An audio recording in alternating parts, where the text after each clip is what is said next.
సినిమాని ఆడియన్స్ దగ్గరికి చేర్చడంలో టైటిల్స్ కీలక పాత్ర పోషిస్తాయన్న సంగతి తెలిసిందే. ఇక ఆల్రెడీ గతంలో వచ్చిన సూపర్ హిట్ అయిన సినిమాల టైటిల్స్ కుండే క్రేజ్ చెప్పక్కర్లేదు. ఇలా ప్రేక్షకుల ముందుకొచ్చి కల్ట్ క్లాసిక్స్ గా మిగిలిపోయిన ఈ సినిమాల టైటిల్స్ ని తమ సినిమాలకి పెట్టుకోవడానికి తెగ ఆసక్తి చూపిస్తున్నారట మన కుర్ర హీరోలు.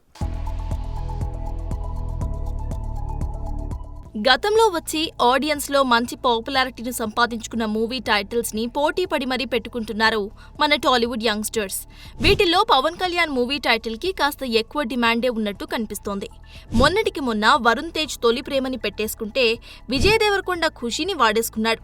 త్వరలో తమ్ముడిగా నితిన్, అక్కడ అమ్మాయి ఇక్కడ అబ్బాయిగా యాంకర్ ప్రదీప్ త్వరలోనే థియేటర్స్ ని పలకరించడానికి సిద్ధమైపోయారు. ఇక ఇటీవలే బాలకృష్ణ కల్ట్ మూవీ నారీ నారీ నడుమ మురారి టైటిల్ ని వాడేసుకున్న శర్వానంద్ తన మరో సినిమాకి పవన్ కళ్యాణ్ క్లాసిక్ టైటిల్ ని వాడుకోవడానికి సిద్ధమైపోయాడట. యువి క్రియేషన్స్ బ్యానర్ పై అభిలాష్ రెడ్డి దర్శకత్వంలో రూపొందుతున్న ఈ సినిమాకు జానీ పేరుని దాదాపు ఖరారు చేసిందట చిత్ర యూనిట్. దీంట్లో శర్వాకి తండ్రిగా యాంగ్రీ మ్యాన్ రాజశేఖర్ నటిస్తూ ఉండటం విశేషం. ఒకవేళ జానీ కనుక ఫిక్స్ అయితే శర్వాకు క్రేజీ పేరు దొరికినట్టేనని చెప్పాలి. బైక్ రేసింగ్ బ్యాక్ డ్రాప్ లో డిఫరెంట్ గా రూపొందుతున్న ఈ సినిమా షూటింగ్ రెగ్యులర్ గా జరుగుతుందట.